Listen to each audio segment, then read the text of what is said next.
kasabay po ng pagdating ng modern technology at mga makabagong pamamaraan ng komunikasyon at sistema sa lahat ng sektor. Maganda ang idinudulot at naniniwala po ako na ito ay biyaya ng Diyos. But sad to say na the enemy, Satan, will try to duplicate, to deceive.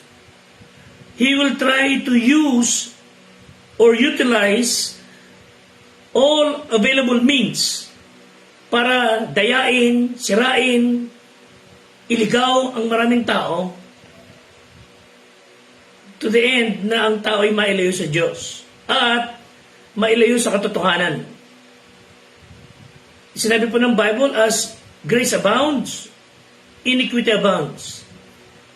Satan will do his best para kunin ang lahat ng pagkakataon upang ilayo ang katotohanan sa mga tao. At sinabi pa ng Bible sa Revelation chapter 12, if I'm not mistaken, he's really doing his best. Nagdudumali siya, si Satanas, sapagkat alam niya, kakaunti na lang kanyang oras. Ang masakit lang lalo dito, mga kapatid, mga kaibigan, ang nakataya lagi rito ang tao, lalo na yung mga hindi-Kristiyano, who are gullible, easily to be deceived, ayaw makinig sa katotohanan, mas pinakikinggan ang kasinungalingan sa ngalan ng katotohanan di umano. May God help us today. Kahit paano buksan ng Diyos ang inyong isipan, ang ating kaisipan, na maging tayong instrumento to spread the truth. The only truth na nakatala sa Biblia, na siyang dapat batayan at siyang dapat pairalin ng mga tao para hindi sila maligaw. If our politicians, leaders, all the way sa ating mga malilit na mga tao, either you are in uniform or civilian, if we will just decide to abide by what the Bible says, kung itong Bibliang ito ang magiging standard ng ating pamumuhay, mula sa mababa hanggang sa pinakmata sa pinuno ng ating bansa, napakasarap mabuhay sa ating lugar, sapagkat ang katotohanan ay pinaiiral. May God help us today to respect the truth. Kaalinsamay po, nagagalak po ang inyong lingkod, kapiling kayong mga taga Bulacan, of course, at sa ating buong bayan, kasama po ang ilang mga kapatid natin sa ibang bansa. Of course, sa pangunguna po ng ating Squad 244, ito po inyong lingkod, Fred de Guzman, ang life coach. Kasama si Patrolman John Lloyd Lazaro, si Police Corporal Joderick Benedictus, Police Staff Sergeant Ryan Garcia, Police Staff Sergeant Adio Burgess, ang aming Assistant Squad Leader na si Police Master Sergeant Will Ray Guillermo, sa panguna na aming Squad Leader na si Police Chief Master Sergeant Sir Joseph Aquino, of course kasama po ang ating Police Major Dale Alan Batley. Kami po ay katuwang ninyo sa paghahayag ng katotohanan. Patuloy niyo panalangin ang Squad 244 sa po ng Philippine National Police Santa Maria. Of course, kasama ang buong kapulisan, kasama ang ating Pangulo, na manatili at ipamuhay, ipatupad ang katotohanan. Sapagkat if you are one of those na dinatnan ng impormasyon at you thought it's the truth, and then all of a sudden nalaman nyo hindi pala, masakit sa ating kalooban, at we thought we are led by that truth, then all of a sudden misinformed yung tao, tayo rin inadamay, we feel bad about it. So tulungan tayo ng Diyos, mga kapatid, mga kaibigan, na ang ating informasyon na matatanggap is the truth. In the same token, the truth that we are to share should be the truth. Hindi mababaw, hindi may halo, hindi mapusyaw, kundi nothing but the truth. Exodus 20 verse 16, ang wika ng talata, you shall not bear false witness against your neighbor. Huwag kang magiging bulang saksi. Huwag kang magiging tagapagsalita ng kasinungalingan laban sa iyong kapitbahay. Exodus 23 verse 1, malinaw na binagbabawal ng Diyos ang fake news na madalas nating nadidinig, nakikita, nababasa sa mga social media na hindi mo na alam kung alin ang katotohanan doon. So hindi natin dapat basta na lang paniniwalaan agad ang mga nababasa sa social media, napapanood sa television, nababasa sa radyo, sa dyaryo rather, o napapakinggan sa radyo, dahil karamihan doon or ilan doon eh hindi katotohanan. Naroon yung mga yon just to misinform us and to mislead us. Kasi sinabi nga ng 23.1 ng Exodo, huwag kang magkakalat ng kasinungalingan. Huwag kang makikipagkayari sa masama na maging saksi kang sinungaling. Ayaw na ayaw ng Diyos ang binabalahura ang katotohanan. Ayaw ng Diyos ng fake news. Siyang totoo naman, dapat ayawan din nating mga tao. Proverbs 12:22, mga sinungaling na labi ay kasuklam-suklam sa Panginoon, ngunit ang nagsisigawang may katotohanan ay kanyang kaluguran. Ang Diyos po ay nalulugod, natutuwa, naluluwalhati if we do the right thing and tell the truth. Sadly, ang mga tao ipinalit sa katotohanan yung facts. Let me clarify. Facts are like parang recipe ng pagkain. At yung truth, yun mismo yung meal. Dapat nakaayon yung meal sa recipe. Kung yung recipe, siyang meal.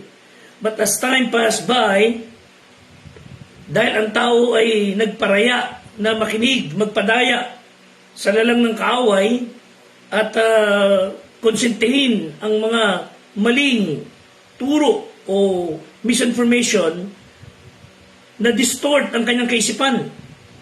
So kailangan nakaayon yung recipe sa pagkain o yung pagkain sa recipe.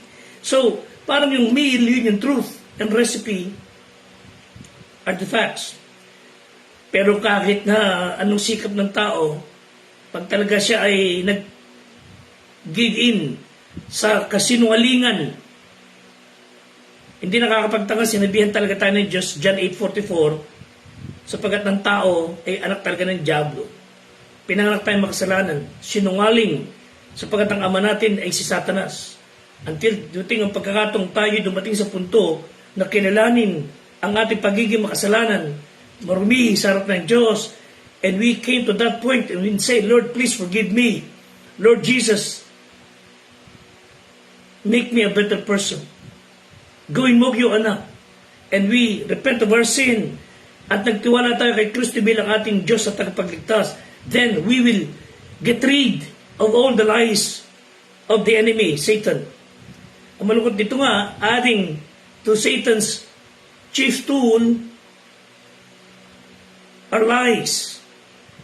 Na lagi na lang, he perverts the truth and try to make it, yung lies, to make it relative. But truth stays the same. Hindi po mawawala, mababago ng kasinungalingan ang tunay na katotohanan. So the question is, how do we show respect for the truth? Ang talagang gamitin nun ng Diyos para maingatan ang katotohanan at maikalat ang katotohanan ay yung mga taong may takot sa Kanya. So we who believes Christ as our Lord God and Savior, ang aasahan ng Diyos to spread the truth. Paano natin gagawin? Simply be trustworthy. Ibig sabihin, stay honest. If you want to be trusted, stay honest. Kung gusto yung pagtiwalaan ka ng tao, maging matapat ka. Walang halong kasinungalingan. Walang halong exaggeration. Walang halong pagkukunwari. Just plain honesty. Think before we speak. Say what we mean and mean what we say. Ang isang tapat na saksi, ang isang taong matapat ang kalooban, will not get a hard time telling the truth. Pero ang isang bulaang saksi, a false witness, na laging nasisinungaling, ay talagang kailangan niyang karirin na mabuti. And ultimo siya sa sarili niya, na nagsasabi ng kasinungalingan, will be convinced that he's telling the truth. Oh, God forbid. Sabi po ng Proverbs 12:17, ang nagbabadya ng katotohanan ay nagpapakilala ng katwiran, ngunit ang sinungaling na saksi, nagdadaya. So be honest. Secondly, be consistent. Tuloy-tuloy lang tayo. Although bilang kokonti ang nasahanay ng naniniwala sa katotohanan, living by the book and by its principles, kahit kakaunti, hindi po masama yan. At maganda na nga. So, ikaw at ang Diyos, you are on the majority side. Be consistent sa ating pamilya, mga kaibigan, colleagues, co-workers, friends, schoolmates, kapitbahay. Dapat alam nila that we can be relied on to tell the truth. We hold to ourselves accountable when our words do not match our actions. So, huwag nating sikapin na tirahin yung mga nagsasabi sa atin ng katotohanan. Huwag natin kagad sila pukulin ng anumang upasala o galit when they tell us the truth. Of course, it's very inconvenient. It's very uncomfortable. Hindi madali tanggapin minsan ang ating pagkakamali when somebody approaches and rebuke us and tell us the painful truth. Instead of shooting them and try to discredit them, let's thank them for their truthfulness and deal with that kind of life sa ating buhay appropriately. Proverbs 26 verse 7, patungkol sa mga tao who are our true friends, who are true people na pinadala ni Diyos, who are telling us the truth. When they say painful truth, sabi ng Bible, Proverbs 26:7, faithful are the wounds of a friend, but the kisses of an enemy are deceitful. Masakit talaga ang katotohanan mula sa ating tunay na kaibigan. Pero sabi ng Bible, yun ay may katapatan. Many will say, tapat siyang kaibigan natin, loyal siya sa atin, but how can we be truly know na siya ay reliable? Mag-ingat po tayo. Proverbs 20 verse 6, maraming tao ay magtatanyag bawat isa ng kanyang sariling kagandang loob. Ngunit sino makakasumpong sa taong tapat? That's why we need to pray hard and give us discernment. So, hindi lamang respecting the truth by just being honest, be consistent. Thirdly, do not betray one's confidence. Again, tiwalaan ka ng tao, huwag mo sirain yung tiwala niya. Respect someone's trust. Pag sinabihan ka na isang bagay na medyo confidential, it's between you and him or personal, you be reliable. You should be trusted. 1 Peter 4:8, na una sa lahat, maging maningas kayo sa inyong pag-iibigan pagkat ang pag-ibig ay nagtatakip ng karamihang kasalanan.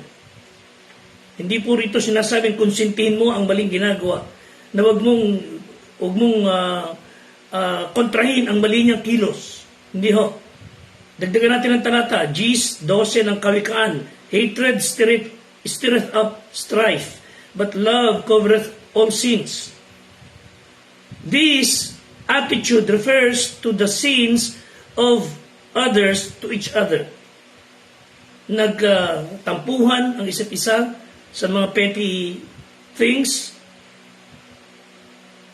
Nalaman ng isa, hindi na niya dapat ibino-broadcast. Nalaman ng isa yung maliit na depression nila sa isa't isa. Itong isa nakaalam na third party, hindi niya ikinukwento sa iba. Hindi niya sinasabi, o ipag-pray natin itong dalawang ito. And then you would start to tell them yung chismis na iyong narinig na hindi naman tamang informasyon at the expense of prayer item. Huwag na natin gatungan. We should not take them up. We should not improve on it or exaggerate things. In the first place, na hindi naman talaga makakatulong, nakakapagpalala pa.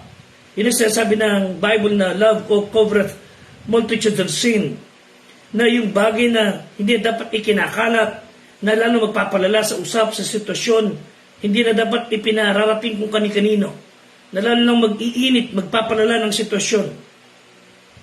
May mga taong kinakarir ang usap na lalong magpapagulo. Yan po ang marami sa mga taong may kapangyarihan ngayon.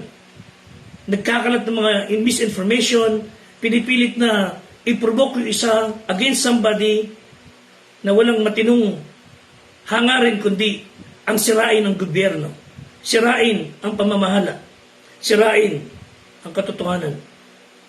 Ang tawag dun sa aming bayan, chismoso chismosa.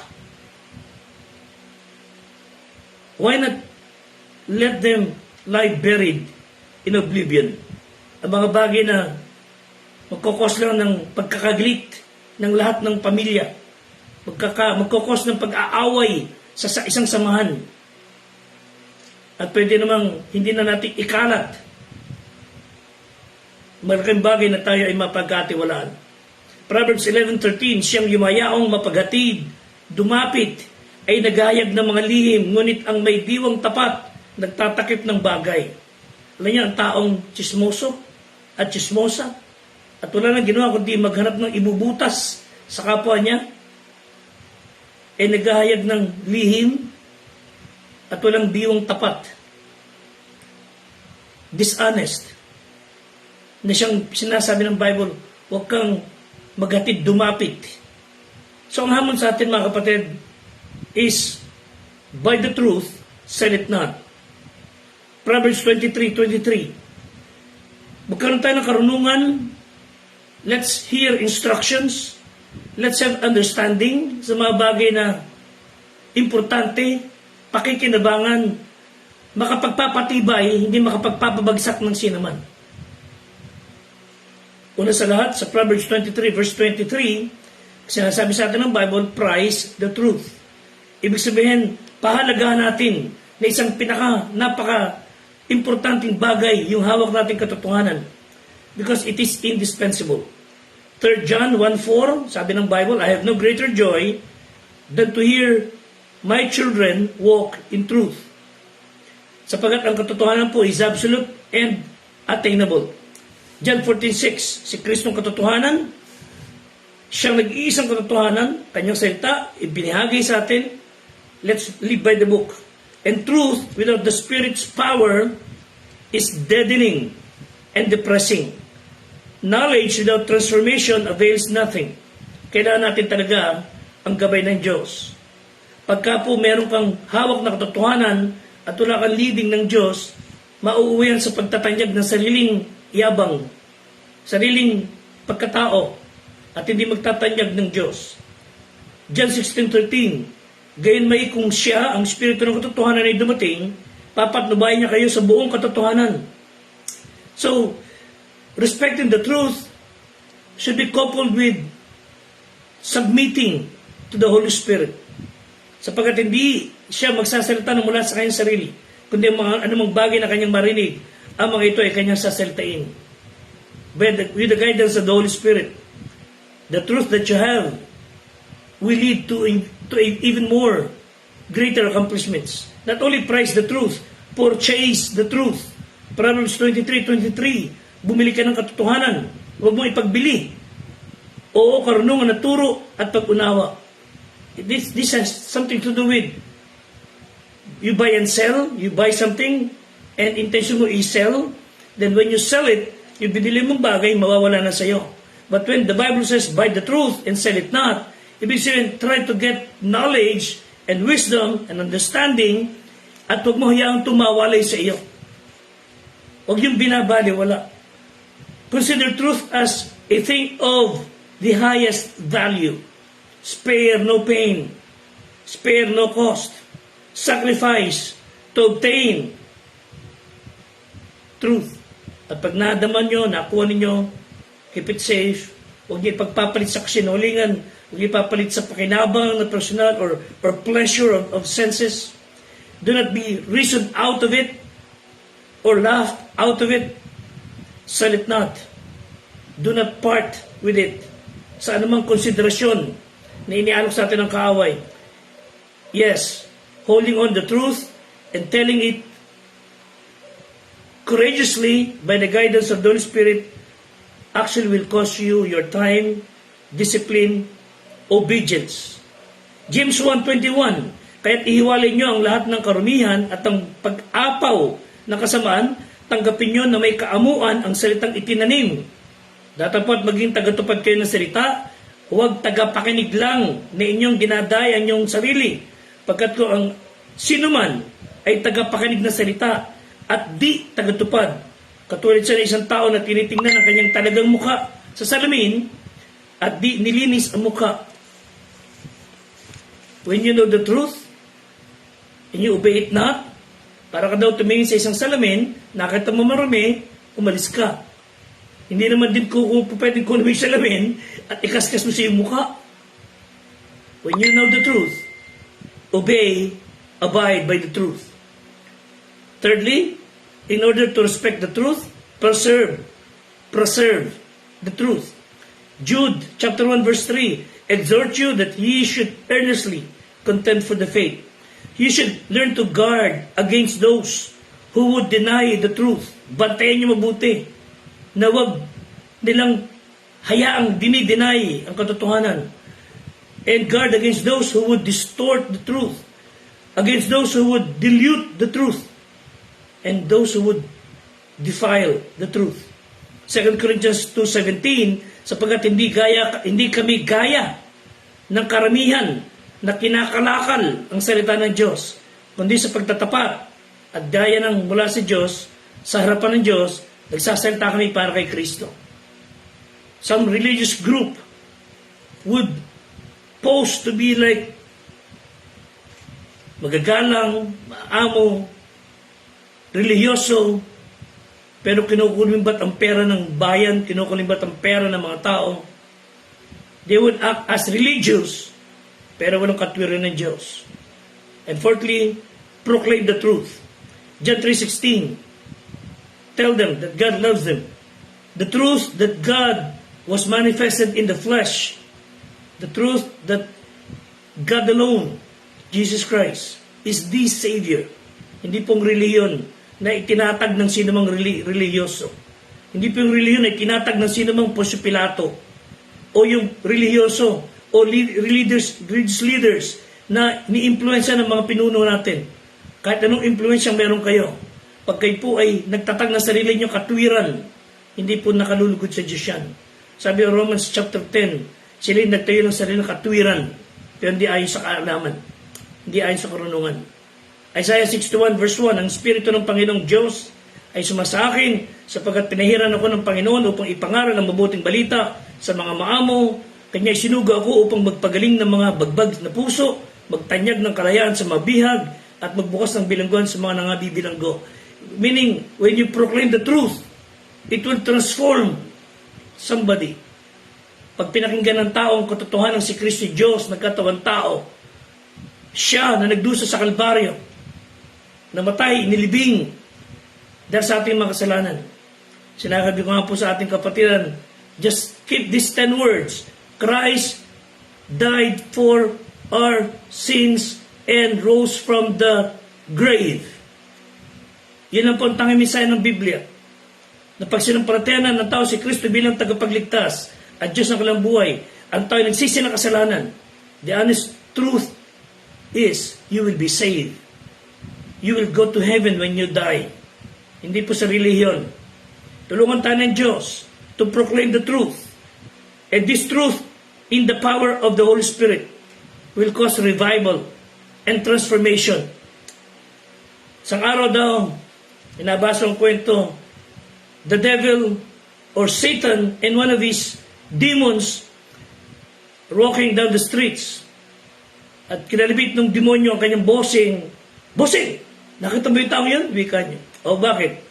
Para sa minapulot na brilyante. That's a piece of the truth. Hindi ka ba nagagambala doon, bossing? Na baka nahanap niya ang katotohanan. Just this a piece. Isang piraso lang yan. Maliit lang na bagay. Ano ho gagawin nyo? I will see to it that he makes a religion out of it. Alam may mga tao nagkulong sa kwarto at hindi mo lang kung pinagagawa ron. Paglabas, presto, may religion na siya, kinausap daw siya ng Diyos.